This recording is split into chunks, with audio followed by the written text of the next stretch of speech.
mas que estejamos mais parecidos com Jesus, o nosso Salvador. Amém e amém. O Michel Mazzalongo, ele conta que ele não era um homem de fé. Muito pelo contrário, extremamente reticente à fé, a Deus, à igreja, a Jesus. Mas um dia ele estava fazendo uma viagem em Montreal, e era uma viagem de trem, viagem longa. Isso aconteceu nos anos 80. Os mais jovens, acreditem ou não, nos anos 80 não existia smartphone, não existia tablet. Se você quisesse ler alguma coisa numa viagem longa, tinha que ser um livro. Mas ele estava tão duro, tão quebrado financeiramente, que ele foi até a banca de jornal, a banca de revista que tinha ali na estação, para ver o que ele conseguiria comprar para ler durante aquela viagem. E a única coisa que ele encontrou em promoção na banca de jornal foi uma Bíblia que estava sendo vendida por uma pichincha. Ele, sem interesse nenhum na Bíblia, do ponto de vista espiritual, comprou aquilo que ele pensou: isso vai me entreter na minha viagem de trem. E assim fez. Foi lendo aquela Bíblia, que ele nem tinha interesse, ao longo da sua viagem. E quando chegou no término da viagem, depois de ler a Bíblia, ele era um novo homem, transformado por Deus. E se transformou inclusive num escritor, num teólogo. Um outro jovem chamado Ben Carson, norte-americano, vamos chamar ele de Benjamin. O Benjamin tinha sérios problemas, diagnóstico severo de danos psiquiátricos, porque ele descrevia a vida dele como sendo uma situação de alucinação contínua. Ele conta que ele tinha essas alucinações, e o tempo todo ele via à sua volta figuras bruxificadas, olhando para ele, rindo para ele. Ele disse que a noite era aterrorizante, e então diziam que ele sofria de algum tipo de esquizofrenia. Era tratado, clinicamente tratado. Aliás, nós não somos contra nenhum tipo de expediente que possa trazer à pessoa a saúde e a sanidade. Mas nada daquilo produzia efeitos. E alguém lendo continuamente a Escritura para esse jovem, fez com que um milagre extraordinário acontecesse. Ele recobrou o seu juízo e se tornou um jovem tão engajado na missão de ajudar outras pessoas, que ele fundou uma organização chamada HOPE, um acrônimo em inglês, que é Hold On Pain Ends. Agarra firme, porque a dor vai passar. A Bíblia não é apenas um livro antigo. A Bíblia não é apenas um livro produzido por mentes religiosas. Pelo contrário, a Bíblia é uma biblioteca produzida do ponto de vista humano por mais de 40 autores, com os mais diferentes backgrounds, formações. Você tem médicos, você tem camponeses, você tem governadores, você tem religiosos. É uma mistura de pessoas produzindo ao longo de 1000 anos, cuja síntese é uma pessoa e 2 eventos. A pessoa de Gênesis a Apocalipse, a pessoa que é apresentada do primeiro ao último livro. Veja a coerência, apesar de tantos autores. Veja a coerência, apesar de tanto tempo. A mesma pessoa é apresentada: Jesus, o Filho de Deus. Nomes diferentes, descrições diferentes, mas a mesma pessoa. E 2 eventos. O primeiro evento nós chamamos de o primeiro advento de Cristo, quando Ele nasceu. E o segundo, aquele que nós aguardamos com o coração esperançoso, quando Ele voltará. Essa é a síntese de toda a Escritura, desse livro poderoso. Eu gostei quando o Rugai, o presbítero Rugai, foi fazer a abertura do culto e disse assim: quero ler uma passagem forte. E leu a segunda carta de Paulo a Timóteo, capítulo 3, versículo 10, forte. Ótimo, ótima definição. É uma passagem forte, porque a Bíblia é poderosa. Eu mesmo me lembro quando fiz minha profissão de fé, de seguir Jesus como meu único, suficiente Salvador, ganhei de presente de uma vizinha uma Bíblia, Alcira, me deu uma Bíblia. É que minha mãe está aqui, viu, gente? Para testemunhar. É verdade o que ele está falando. Eu ganhei uma Bíblia e eu fui tão atraído por aquela Bíblia, como um néctar atrai uma abelha, que eu me lembro que eu fiquei uma noite, eu não conseguia parar de ler aquele livro. Eu não conseguia parar de ler a Bíblia. E eu lia o texto vocalizando. Sabe assim, quando você fica lendo e pronunciando as palavras. No princípio criou Deus os céus e a terra era sem forma e vazio, o Espírito de Deus. E enquanto eu lia, tinha hora que eu ria sozinho, lendo. Enquanto eu lia, tinha hora que eu chorava sozinho. Tudo bem, eu sempre fui meio dado à insanidade, mas não era esse o caso. É porque em alguns momentos a Bíblia me consolava. Mensagens lindas que consolavam o meu coração. Mas em outros momentos, a Bíblia me confrontava. Me mostrava que eu estava no caminho errado. Era um misto do poder que emanava daquele livro sagrado. Lá no Antigo Testamento, e nós já estudamos isso, o profeta Jeremias, no capítulo 23, versículo 29, ele recebe uma mensagem de Deus, porque ele está cercado de falsos profetas, de gente canalha, fingindo falar em nome de Deus, e Deus manda uma mensagem direta para ele, e diz assim: não é a minha palavra como fogo, e como um martelo, que despedaça a rocha? A palavra de Deus é um fogo que queima as falsidades ideológicas humanas e reduz a cinza. A palavra de Deus é um martelo que arrebenta, esmiuça as especulações filosóficas desprovidas de qualquer coerência com a realidade. É fogo, é martelo, é um chacoalhão contínuo quando se lê a Bíblia e se deixa a Bíblia nos ler. O apóstolo Paulo, como nós sabemos, ele encerrou seus dias depois de ter feito um ministério brilhante, tão brilhante o ministério do apóstolo Paulo, que mesmo aqueles que não professam a fé cristã, eu vi isso, um homem que se dizia ateu, numa entrevista, perguntaram: você acredita no cristianismo? Não acredito. Acredita em Cristo? Ele falou: não acredito em Cristo, acho que ele nem existiu. E o entrevistador perguntou: e Paulo? Ele falou: não, Paulo mereceria um prêmio Nobel de comunicação. O trabalho de Paulo foi extraordinário, mesmo entre aqueles que não creem no Evangelho, reconhecem a grandeza do trabalho de Paulo. Bem, como Paulo terminou seus dias? Num livro antigo. Você não vai dormir com a chuvinha aí, hein? Num livro antigo chamado O Livro dos Mártires, nós temos um trechinho que descreve como Paulo terminou o seu último dia aqui na terra. Deixa eu ler para você.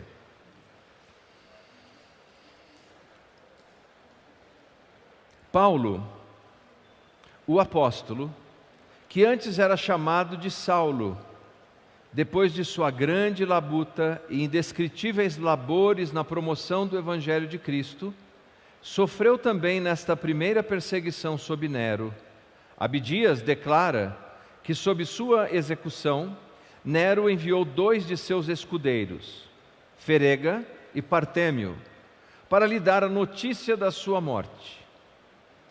Os soldados vieram e o conduziram para fora da cidade, até o local da sua execução, onde ele, após as suas orações, entregou o pescoço à espada. E Paulo foi decapitado. O que esse homem brilhante diria antes da sua morte? Qual seria o seu último conselho? O que um homem dessa grandeza, dessa estatura, que serviu a Cristo, a Deus tão fielmente, teria a dizer aos seus amigos mais próximos, aos seus discípulos? Que mensagem ele deixaria para mim, deixaria para você? Que mensagem nós leríamos quase 2000 anos depois da sua morte? O que ele deixou? Ele deixou exatamente a palavra forte que o Rugai leu na abertura. Vamos mais uma vez ler esse texto. Abra sua Bíblia na segunda carta de Paulo a Timóteo, escrita possivelmente no ano 66 ou ano 67 depois de Cristo. Segunda carta de Paulo a Timóteo, capítulo 3. Nós vamos ler a partir do versículo 13, 3:13 até o 17.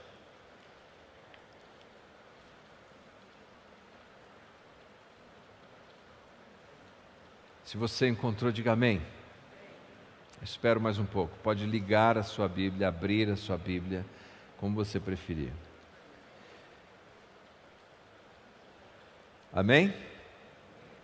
Mas os homens perversos e impostores irão de mal a pior, enganando e sendo enganados. Tu, porém, permanece naquilo que aprendeste e de que foste inteirado, sabendo de quem aprendeste, e que desde a infância sabes as sagradas letras, que podem tornar-te sábio para a salvação pela fé em Cristo Jesus.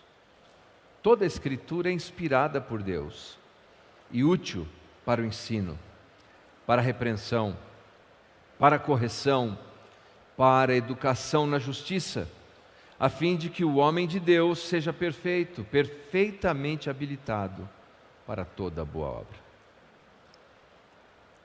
Se você tiver oportunidade, leia depois o capítulo 3. Você vai ver que no capítulo 3 o apóstolo Paulo fala dos homens dos últimos tempos. É mais ou menos essa linguagem que ele usa, ou os homens destinados para o último tempo, os últimos dias. Ele descreve tantos desvios morais e tantos desvios de comportamento. Por exemplo, um deles, gente que não honra os seus pais. É uma das características que Paulo descreve. Irreverência, egoísmo, gente que vai promover a desconstrução do outro, blasfemadores é a palavra que ele usa. E ele vai descrevendo coisas com as quais nós conseguimos nos relacionar hoje. Nós olhamos e falamos, puxa, eu já vi gente assim, eu conheço gente assim. E Paulo vai descrevendo, e aí ele apanha algumas figuras do Antigo Testamento, Janes e Jambres, homens e mulheres. Ele fala, olha, essa gente vai ter o final que esses outros tiveram no passado. Esses irreverentes sofrerão juízo divino. E ele vai descrevendo tudo isso. Então, quando nós chegamos nesse trecho que acabamos de ler, ele faz um contraste. Ele diz, tu porém, no versículo 14, você não embarca por esse caminho, não siga o modelo desse mundo, não siga os padrões dessa terra, não siga os valores desse tempo, você não, tu porém. No versículo anterior ele diz assim, estes homens, ou mais estes homens perversos e impostores, irão de mal a pior, enganando e sendo enganados. Veja o contraste. Quando Paulo descreve esses homens, essas pessoas que têm desvio de caráter, ele diz esses homens perversos, ele fala dessa natureza que eles têm. Há uma natureza maldosa neles, inclinada para sempre fazer o que é ruim. Ao mesmo tempo, estes homens completamente deformados dentro de si, não se contentam com a própria deformação. Ele quer levar mais um. Ele quer deformar mais alguém. É por isso que nós temos, por exemplo, na internet, as pessoas chamam a internet simpaticamente, sabe do quê? O pinico do mundo. Porque todo mundo joga o que quer ali dentro. E não precisa pesquisar muito para você encontrar todo tipo de lixo lá. É verdade, a internet pode ser uma bênção e universalizar o conhecimento quando bem utilizada, mas não precisa buscar muito para encontrar toda a sorte de lixo. De gente que é deformado interiormente, não se contenta em estar deformado sozinho e quer deformar você. Quer deformar o outro. Eu tenho até vergonha de dizer que um dia eu estava fazendo uma pesquisa de imagem, porque eu não prego muito com PowerPoint, eu sou mais caipira da antiga, mas eu estava fazendo uma pesquisa no Google de imagens na ocasião, e eu queria achar uma coisa muito simples para ilustrar a minha pregação, Adão e Eva, não vou nem te contar o que apareceu. Tive que fazer um mês de consagração e libertação espiritual. É terrível, porque tem gente que não se contenta em estar deformado, ele quer deformar o outro, quer deformar você, já viu isso? O cara está arrebentado num caminho ruim, convida você, está fazendo tudo que é torto, chama você. E aí Paulo diz isso quando ele descreve o seguinte, que estes homens são perversos de natureza e são impostores. A palavra impostor poderia ser traduzida como enganador ou como ilusionista. Alguém que vai te persuadindo, vai te dando ilusões, até te levar para esse caminho de destruição. E aí Paulo diz, tu porém, não embarca nessa, não caia nesse conto, escapa disso. Mas como fugir? Paulo fala assim, essa turma, eles vão de mal a pior. De mal a pior, enganando, sendo enganado. Por que eles enganam e são enganados? Porque eles não têm nenhuma referência sólida, absoluta, de valores, daquilo que é certo e que é errado, nenhum discernimento claro na vida. E por conta disso eles enganam você, mas são enganados pelo outro. E Paulo falou, se você embarcar nessa, é o que vai acontecer contigo. Você vai ser enganado por um, enquanto você engana o outro, e enquanto de mãos dadas vão de mal a pior. Tu, porém, não embarca nessa. E qual seria o caminho para poder ter essa capacidade de discernir a vida, de ter o poder para vencer isso, de não cair nesse caminho? Versículo 16, Paulo fala assim, toda a Escritura é inspirado. Nós estamos em 2 Timóteo, capítulo 3, versículo 16. Ele diz assim, toda a Escritura é inspirada por Deus e útil. A tradução que foi lida no início, na King James, diz proveitosa. Útil, ofélimos é a palavra, ofélimos. Se você quer dar o nome de um filho assim bem legal, você que é gestante, pode chamar de ofélimos. Significa útil. Proveitoso. Quando alguém falar, você não serve para nada, fala, sirvo, eu sou o ofélimos. Minha mãe já me chamava de ofélimo. E ele vai poder depois passar alguém, Ofélimo Júnior. Bom, desculpa, vamos voltar aqui. Ofélimos é a palavra que descreve o quê? Descreve algo que é lucrativo. Se você seguir isso, você tem lucro. Se você seguir isso, te dará proveito. Vai te fazer bem, vai te fazer melhor. Para usar uma linguagem mais coloquial dos nossos dias, vai te dar verdadeiro sucesso. Então Paulo está dizendo que de todas as coisas descartáveis e inúteis na vida, uma delas não é descartável nem inútil. É a palavra de Deus, é a Escritura. Ele diz, ela é útil, Timóteo. É o homem no fim de seus dias. Um homem nos fins de seus gloriosos dias de realização para Deus, antes de entregar o pescoço à espada, dizendo assim, Timóteo, tem uma coisa que vale a pena, tem uma coisa que dá proveito, que dá lucro, que é útil, é a Escritura Sagrada, Timóteo. Não abra mão disso. E então Paulo mostra como Timóteo poderia entender isso. Versículo 14, ele diz: tu, porém, permanece naquilo que aprendeste, de que foste inteirado, sabendo de quem o aprendeste. Passado. Ele diz assim: olha para a sua vida no passado e veja todas as vezes que você de fato leu a palavra de Deus, confiou na palavra de Deus e deixou a palavra de Deus ler você e moldar e mudar a sua vida. Isso te fez bem. Olha para trás e lembra. Lembra o que você era sem a palavra de Deus e o que você é com a palavra de Deus. Timóteo, a Escritura já fez isso por você no passado. E então ele fala do presente, porque Timóteo é um jovem pastor em Éfeso, e ele diz assim: ela é útil para o ensino, para a doutrina, aquilo que você tem que acreditar. Ela é útil para a repreensão, quando você começa a fazer rebeldemente o que está errado, ela te corrige. Ela é útil para a correção, quer dizer, se você equivocadamente tomou um caminho que não deveria ser, é o GPS que diz: recalculando, e te leva de volta, ela corrige, e ela é útil ainda para nos restaurar a devida condição, educação na justiça, um treinamento para a vida. E finalmente ele diz: ela é útil para o futuro, passado, presente e o futuro da minha vida, quando ele diz assim, a fim, versículo 17, a fim de que o homem de Deus seja perfeito, perfeitamente habilitado para toda boa obra. Perfeito aqui não é necessariamente infalível, não é nesse sentido. É perfeito para cumprir o seu propósito, habilitado para cumprir o seu propósito. Por exemplo, esse nosso prédio, galpão, tenda, o nome que você queira dar, ele é perfeito para nós. Não é perfeito porque ele é infalível. Ele é perfeito porque atende à necessidade que nós temos de prestar culto a Jesus e estudarmos a sua palavra juntos.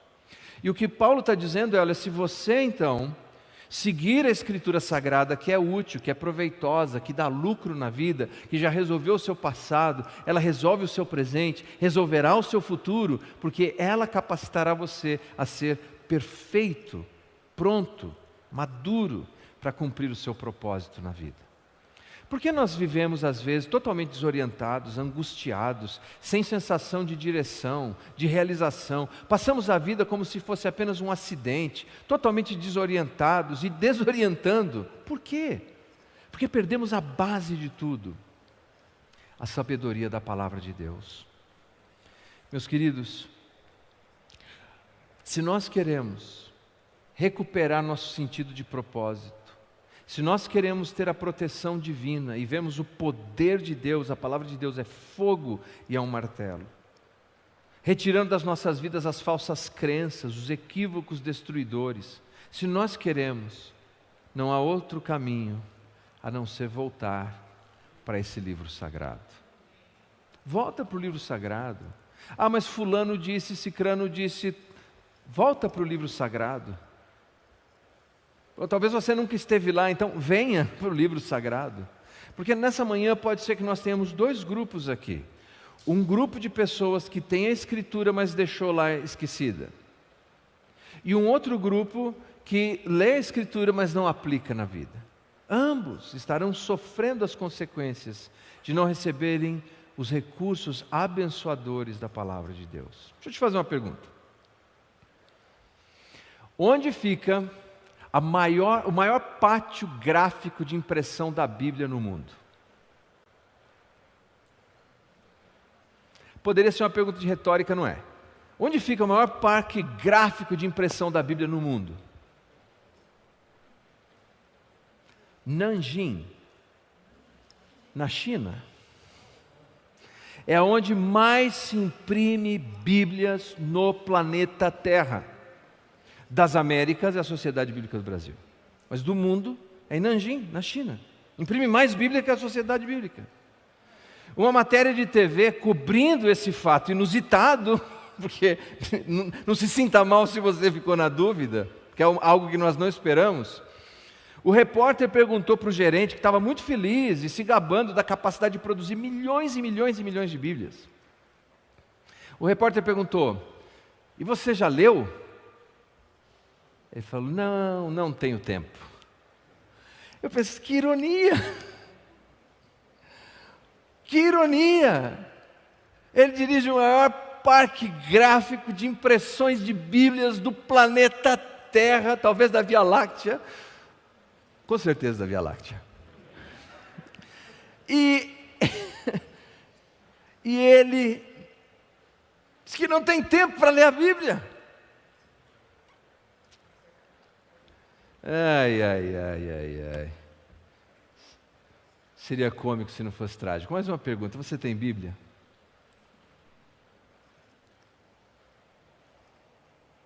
Você tem Bíblia?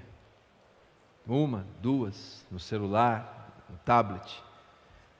Você sabe que tem Bíblia em áudio, tem Bíblia em braille, tem Bíblia dramatizada, tem Bíblia na linguagem de hoje, corrigida na King James. Se você estivesse diante do repórter e fosse responder sobre o seu amor à Bíblia, sobre a sua leitura da Bíblia, como você responderia? Com que sede, com que fome, com que desejo você se aproxima? Não apenas por obrigação, mas por fome, por saber que Deus se revelou por meio da Escritura. E se você quer saber quem é Deus, se você quer conhecer Deus, é por meio da Escritura que você faz isso. A Bíblia não salva, mas Paulo disse a Timóteo, a Escritura te torna sábio para a salvação. Porque é por meio da Escritura que eu conheço Jesus, é por meio da Escritura que eu conheço quem é Deus. Um colega, professor de teologia, ele ilustrou muito bem, ele, quando começou a ter aquele date, aquele namoro, né, com a hoje esposa, ele falou, será que ela gosta de mim, não gosta? Ela fez uma viagem, e ela enviou, lá do lugar onde ela estava passeando, uma carta para ele, mas não foi uma carta qualquer, foi uma carta de 40 páginas. Ele falou, poxa, essa menina gosta de mim? Uma carta de 40 páginas.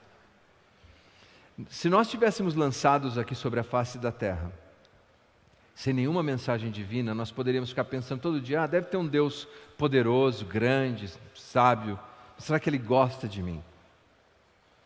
Esse livro que você tem na mão é a mensagem de Deus, onde Ele afirma e reafirma o quanto Ele ama você.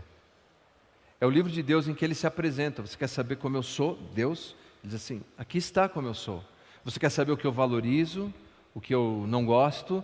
Você quer saber como você vai ser bem-sucedido? Está aqui, está nesse livro. É a palavra de Deus.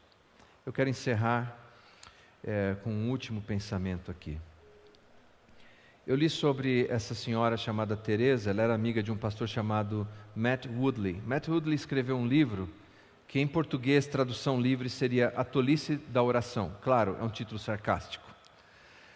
E ele conta que ele visitou essa mulher que estava sofrendo de depressão, mais uma vez sendo atendida, acompanhada multidisciplinarmente, mas continuava ali, adoecida de coração.